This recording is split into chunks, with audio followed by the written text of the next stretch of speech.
Hi, it's been a while. I got really busy in 2023 and I also kind of ran out of things to say. I stopped making videos because I really just didn't have anything to talk about and it didn't feel important. But now I feel like I have this buildup of things that I would like to talk about. So I'm going to start making videos again. But for this first video, I just want to check in, say hi. I'm going to talk about what are my 2024 resolutions and the highlights of what I did in 2023. In terms of 2024, I'm really just thinking about January, maybe thinking about the first quarter, because I'm not completely sure that I have clarity about the whole year and what I would like my goals to be. But I know for sure in January, I'm doing dry January for one. And also, I recently joined the YMCA. And for me, it's not really about fitness so much because I already have really solid fitness routines that I do on my own without a gym. It's really more about picking one social, people-y place to go and going there and being a regular and seeing familiar faces. So it's about exercising play energy, like having a place where I go and I am open and available and extroverted while I'm there. I do this also when I go to the grocery store, and it's like a subtle energetic shift because I'm in consumed sleep most of the time. When I go to the grocery store, I try to just not walk around like a sleep zombie in my thoughts, sort of unavailable to the world and the people around me. It's just like an energetic openness. When you go to a public place, it's appropriate to be extroverted. It's like inappropriate to just be totally locked inside of myself when I'm in a public place. So that's what I've been doing at the YMCA. And it feels cool to be a regular, to get to know my neighbors and see a lot of familiar faces. What did I do in 2023?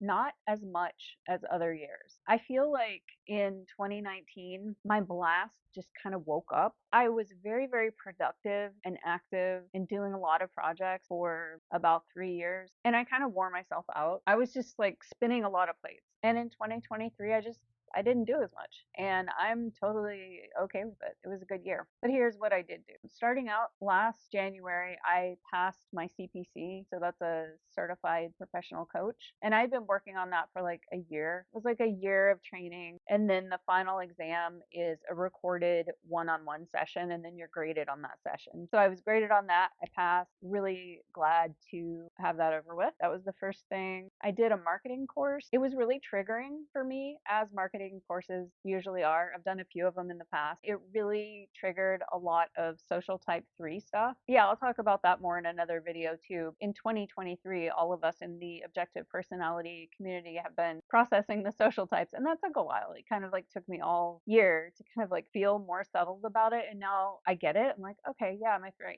and I understand like how that's good, how it holds me back. It's been kind of a road processing that. I really geeked out on habits more, which I always kind of do. I really fell in love with daily minimum habits and the elastic habit system that I've talked about in the past. I'm still using that. It's a good system. It works for me. So that was a nice discovery. In the spring, I had 2 very low earning months, and it was like scary low. So in my industry, massage therapy, there's a lot of ups and downs. It's really unpredictable. There doesn't seem to be a pattern. And I've talked to other massage therapists about that, and they don't get it either. Pick any month: December, October, January, July, whatever. For every massage therapist I've ever talked to, that has been their highest earning month and their lowest earning month at some point. There just doesn't seem to be a pattern. Anyway, I had some months in the spring where I made $1,100 one month and then $1,300 the next month. So I knew I had to do something to make it right. Get a second job, or, I considered driving for Uber, which is like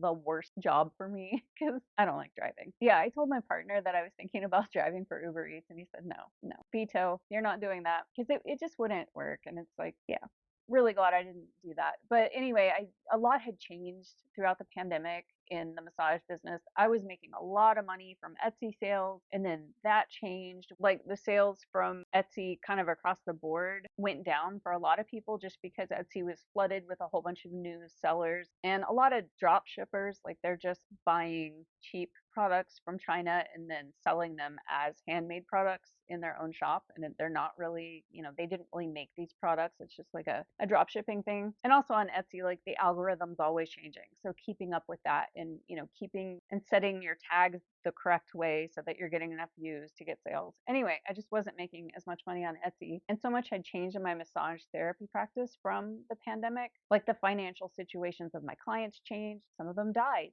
Some of them moved. It just got shuffled around a lot. And so it was time to put that marketing energy into my massage therapy business. And so that's what I really focused on. And it worked. So I was super busy throughout the summer. And I was seeing a lot of new clients at a reduced rate just to introduce people to my business. And it was really hardcore. But the good thing about it was that the systems got more refined and the services got better just because there was such a high volume.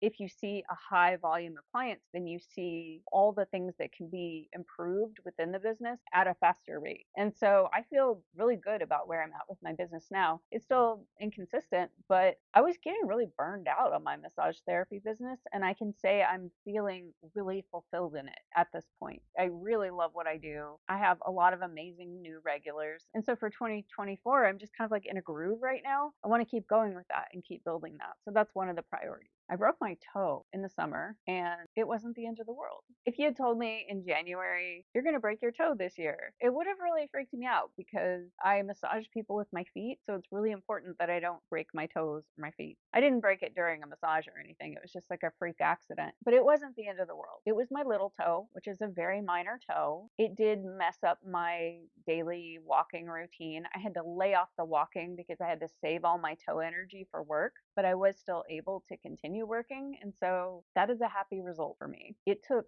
a pretty long time for it to heal, maybe like 3.5 weeks. And I feel like if I wasn't walking and I wasn't massaging, then potentially it would have healed faster. I'm just happy I didn't have to cancel any appointments because I cannot afford to take a week or 2 weeks off of my business. It's just not an option. So that worked out. I'm happy with it. And it was just a good lesson. Like sometimes kind of bad things happen. That was not a super bad thing, but you figure it out and it works out and it's okay. So in 2022, I started walking with a weighted vest and I started with 20 pounds. And in 2023, I graduated to 30 pounds. And I still really enjoyed that. From the time I got the first weight vest, I started wearing that on my morning walks when I walk my dogs. I walk my older dog for about 25-30 minutes, and then I come back and switch and walk my younger dog for 25-30 minutes. And from the time that I started using that pack, I just loved it right away. I've stuck with it for a really long time. I like walking with weight. My posterior chain is very strong at this point from doing that for over a year. So that was a good thing that happened in 2023. In the summer, I joined a cognitive resolution group team,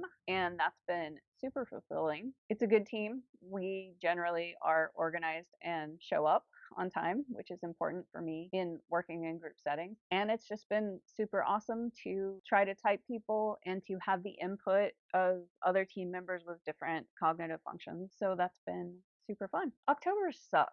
October was just a bad month. So I tried to do Sober October and I was doing great until October 7th. And it was really just the news in Israel. I was doing a really good job like dealing with triggers. And that one just really triggered me. It was like, I'm not a person that's glued to the news. Like I generally know what's going on, but I just felt like really sucked in and everything was escalating and developing so quickly. And it was triggering to me in like personal ways that are just really specific to me. Like I don't want to get into it. I definitely don't want to get political. I just felt really tuned into the news and also like I'm not going to look at the news or look at the headlines without a drink in my hand.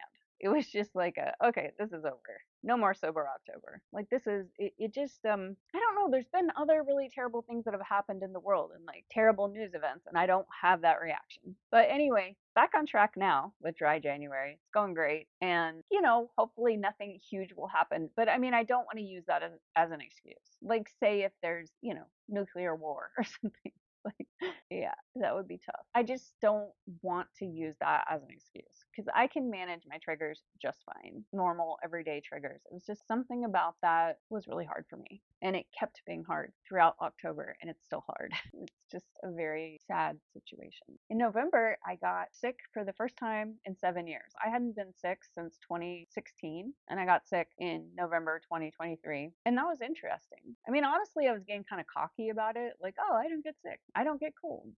And then I got hit with a cold. I sort of think that it has to do with all of the October stuff, the stress. And what I was experiencing with that news was that it was triggering stuff that I didn't know was there, like stuff in me. I'm generally a pretty introspective and really processed person, but all these things kept coming up where I was like, oh wow, I didn't know that was there. Oh, I didn't know that was there. Just reflecting on, say, for example, how I would have reacted to this situation in my 20s, like how young and idealistic I was, and how I might have fallen more into black and white thinking and processing my privilege, and then some personal stuff about like knowing people in Israel and like how I feel when I don't know if someone's okay. That's like a me thing. I mean, you're upset when you don't know if somebody's okay. It just hit me on a really deep level that like that is one of the most uncomfortable things for me. If I don't know if somebody that I care about is okay. It's really hard.